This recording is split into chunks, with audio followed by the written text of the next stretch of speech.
All right, so Vivek, thanks for having us here. I proudly serve as chairman of AAHOA, 20,000 members, 32,000 hotels, but let's get started with your personal story. My parents came to America, as yours did, and they were in search of a dream, right? Yep. And that American dream, in this situation, eventually involved owning hotels. And the thing that always struck me, and this is what I want to ask you, is the thing that struck my parents said, remember three things, right? My mom and dad both said this to me. First of all, if you want to achieve this dream, you got to work hard. Yeah. You got to get educated about the issue. Mm-hmm. The third thing is to stay out of politics. Yes. So, and that's exactly right. Right? So why are you doing this? Yeah, it's a good question, right? We're taught as the kids of immigrants, and my wife Apoorva, she came here at a young age. She was 4 years old herself. Same upbringing. Taught to put your head down, do your part. Politics, that's a dirty business. That's for somebody else. But you work hard and do your part. So that's the way we were raised. My mother was a physician. My father was an engineer at GE in Evendale, Ohio, the southwest part of Ohio.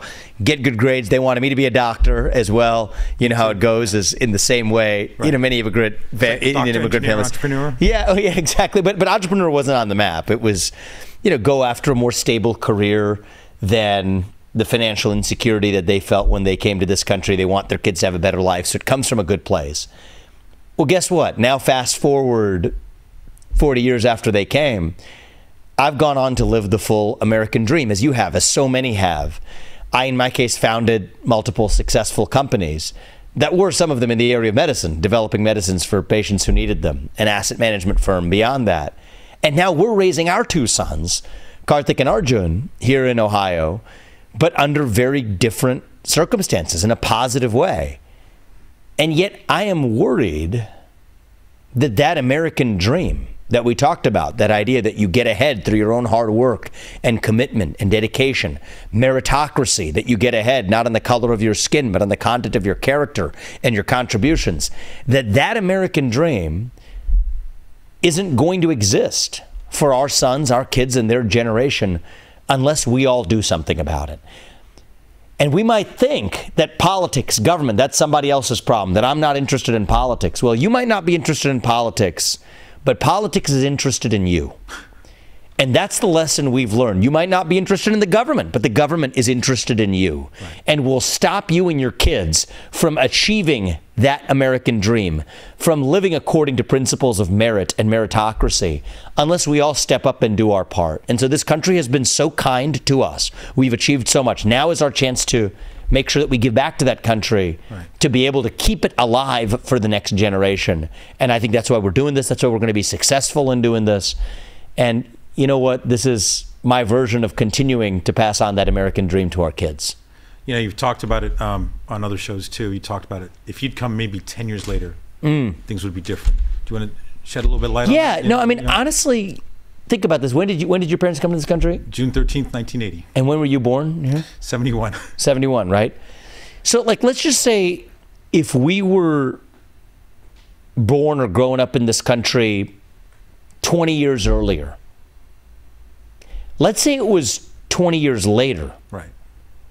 It wouldn't quite be the same. 20 years earlier, there might have been circumstances of discrimination or anything else that would stop you from getting ahead. But if I had been born myself 20 years later, what would we have? We'd be taught to think of ourselves as victims. Victimhood culture in the schools. We'd have affirmative action programs that keep Asian Americans and Indian Americans out of the best universities in the country, apologizing for your success. Be the best kid in the class? No, you don't get celebrated for that anymore. You have to apologize for it. It's a different culture. So we are lucky to be born, or in my case, born, in your case, grow up in the right country at the right time in its national history. So let's continue on that. So what does a Vivek presidency look like if you were elected? Yeah, so my view is we have to revive our national identity. How do we do that? Well, first is get the regulatory state out of the way. It's out of control in Washington, D.C. Three-letter government agencies making rules willy-nilly that are constraining businesses, both large and small, across this country. Get the administrative state out of the way. That unlocks our economy so that we can drill and frack and burn coal and embrace nuclear energy, something that stopped happening in this country. That helps address inflation. That helps grow the economy. Stop using our taxpayer money to pay people more to stay at home than to go to work. Right. That's how you unlock the worker shortage in this country. So basically applying merit to every sphere of our lives, right? Merit in government, merit out of government, get rid of affirmative action, the racial quota systems that hold our economy back. Grow the economy, unite this country, and then crucially declare independence from China, who we depend on for our modern way of life. Those are things I can get done as the next president. And then maybe most importantly of all, after doing that, we'll be able to revive national pride. Pride that we have long missed in this country, and that's something we'll be able to revive for our kids in their generation, which is what I think we're missing today. So tagging along with that, some of the challenges faced by small hotel owners, small business owners and hotel owners is, inflation. We've got challenges in labor, supply chain. In terms of fighting inflation, you've got a plan. If you talk a little bit about that, in terms of immigration and labor, what are your solutions that you're offering? So, look, I first want to say I'm so proud of immigrants who have come to this country legally, the right way, and then become enterprising enough to say, hey, we're going to open up a hotel, take the risk of doing it. There's real risk, capital risk, opportunity costs that you take, putting your life and your money and your reputation on the line to do it, but to earn and create something greater. That is the American way of life. And yet what we have today is a system of taxation that takes away 40% of what you earn functionally if you're doing well for yourself, maybe even higher in cities like New York or states like California or others. Well, that's wrong. You have to get that out of the way. That grows the economy. We have a pinch point that uses those taxpayer dollars then to encourage more people to stay at home instead of going to work. That contributes to a worker shortage in this country. You have a climate change agenda coming from on top that creates regulatory burdens, people facing greater costs. That's hurting small businesses and large businesses alike across this country. So I say take that Band-Aid off. Shut down that administrative regulatory state. 12% flat tax across the board. Corporate, ordinary income, capital gain, estate, doesn't matter. 12% flat tax across the board. That's how you unlock the economy. Stop using these racial preference systems that are causing certain racial groups to be divided against others, anti-meritocratic in college admissions to who gets the job promotion at work. Those are the kinds of things that are going to change on my watch. And as the U.S. president, that much I know I can get done. Much of that even without asking Congress for permission or for forgiveness. Oftentimes you look to Congress, they're a big source of the obstacles.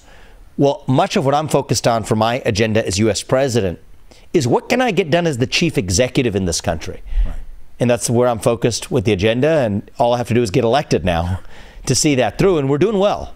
We're doing well in that, but it's going to take support from everybody to make this happen. So if elected, what would be your top priorities when it comes to hospitality, tourism? I've often said when I've spoke to elected officials, the best diplomacy America has around the world is just having people visit here. Yes. People from other countries come and visit, whether they're from China, Saudi Arabia, or anywhere else around the planet. They get to see what America's all about. Absolutely. So not just growing the economy and fighting inflation, we talked about the different ways of doing that, but also some of the ways that we as a country now have to be ashamed of what we present to people who come here. Crime. Right. Well, how do we address the crime wave across this country? We know how to do it. Cops on the streets who are allowed to do their jobs without fear of looking over their shoulder for being sued, and then bring back psychiatric institutions, mental health institutions that we shuttered in this country. But over the same period that we closed those psychiatric institutions, we have seen a rise in violent crime in the United States. So think about the basic issues, the border, the southern border, where so many people here who are listening to this conversation now have taken the trouble of coming to this country legally through the front door. And yet, so many others are coming illegally through the back door. That's resulting in waves of crime across this country, too. So fix legal immigration, debureaucratize the legal immigration process, right, while using government resources and I would say our own military to seal the southern border in this country, which is wide open and porous. Allow the police to do their jobs, bring back the psychiatric institutions. That's how you restore the rule of law in this country. That makes tourism more attractive, even in cities across this country. Fight inflation, grow the economy so people have more money to spend on traveling and on being able to enjoy their vacation time through travel. That helps all Americans, and that helps hotel owners across this country too, something we've been lacking for a long time. The other thing is, I hope, God forbid, we never have a pandemic like that again. Yeah. But the lockdowns were disastrous. They should not use government power to force people to not live their lives the way they know best. Now, inform the people. People can make responsible decisions for themselves. Do they have elders in the household or not? That's up to people to make their decisions freely.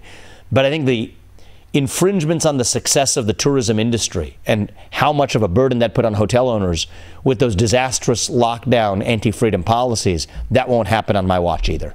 Okay. So in terms of hoteliers and small business owners, many of our hoteliers also are in other industries. What would be your initiatives for helping, the interest rates are getting through the roof now. Mm-hmm. What would be your initiatives if you were elected president to help small business owners across the country in all kinds of spaces?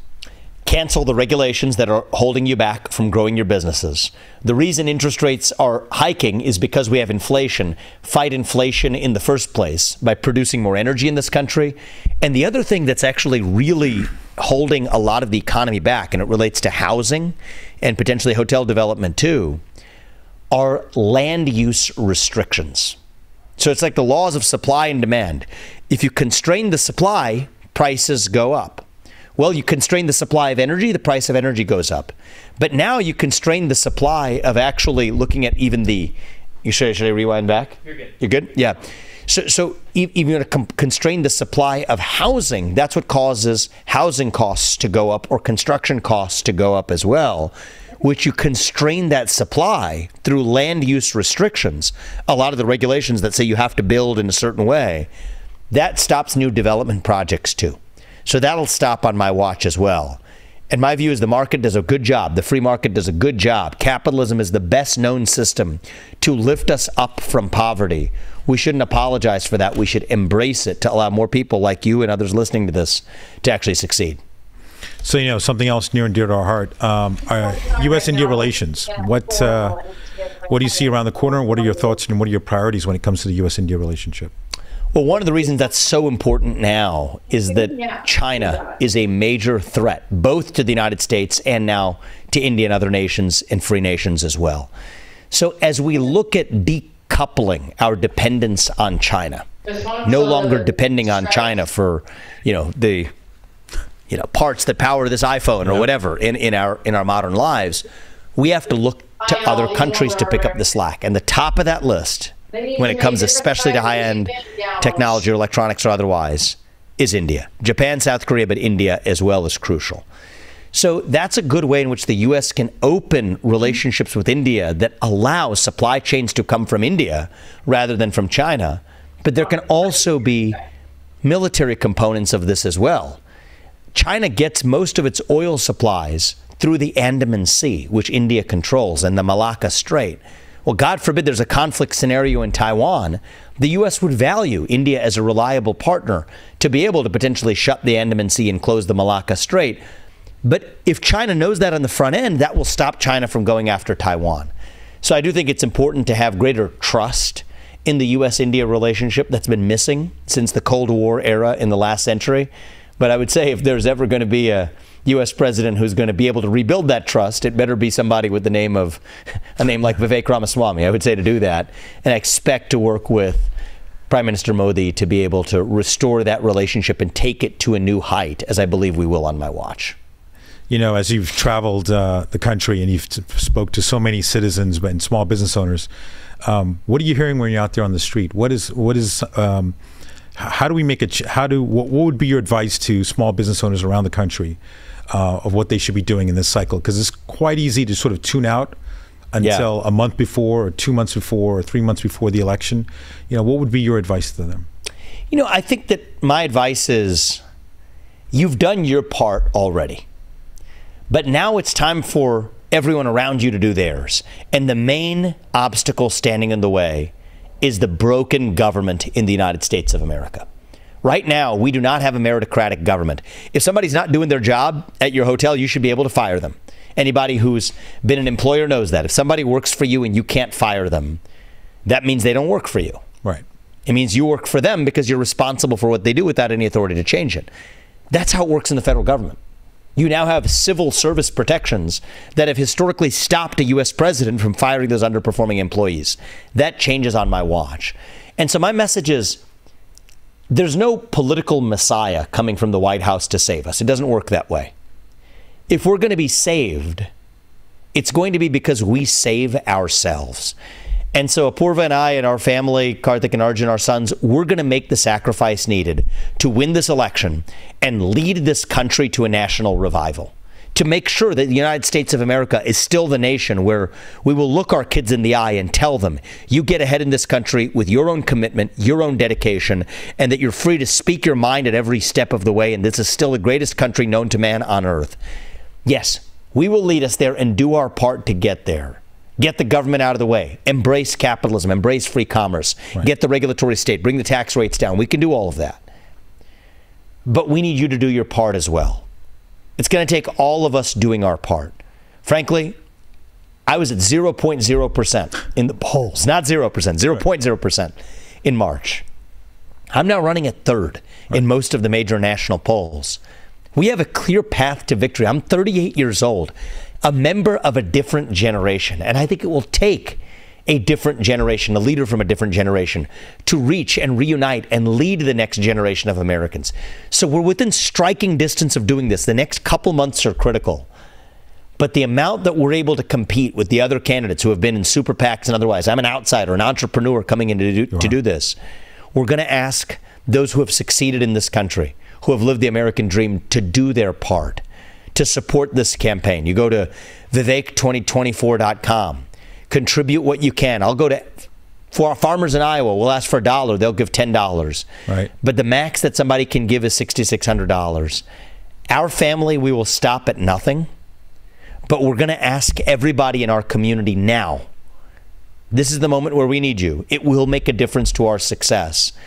And if you all do your part, Apoorva and I will do ours. That's what's going to make a difference in allowing this campaign to ultimately get over the finish line and succeed. Well, it looks like you're heading to Texas, one of our great states with large membership, Austin, Dallas, and Houston. So you're heading over there that way. Any final words for our members and what they should be doing in terms of, in being involved in government? Because it doesn't mean just this campaign. It's just being involved in the local community. So what I would say is, when you find yourself in a room and you believe you're the only person who believes what you do, you have an obligation to stand up and say it.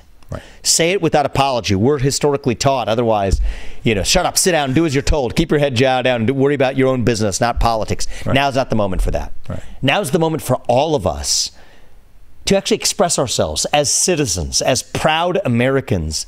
That's what it's going to take to revive this country. We're going to be in Austin tomorrow. There's an event tomorrow evening. There's another one Friday morning. I would love for people to join us. For those who are in Texas, join us in person. I can actually, tell you where it is while we're in real time now.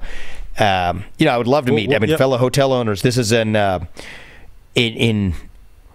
Austin at 8:30 a.m. for a breakfast on Friday morning. Right. If you're able to join us at 4200 Water's Edge Cove, that's in Austin, Texas, and we can follow up with everybody by email. Sure.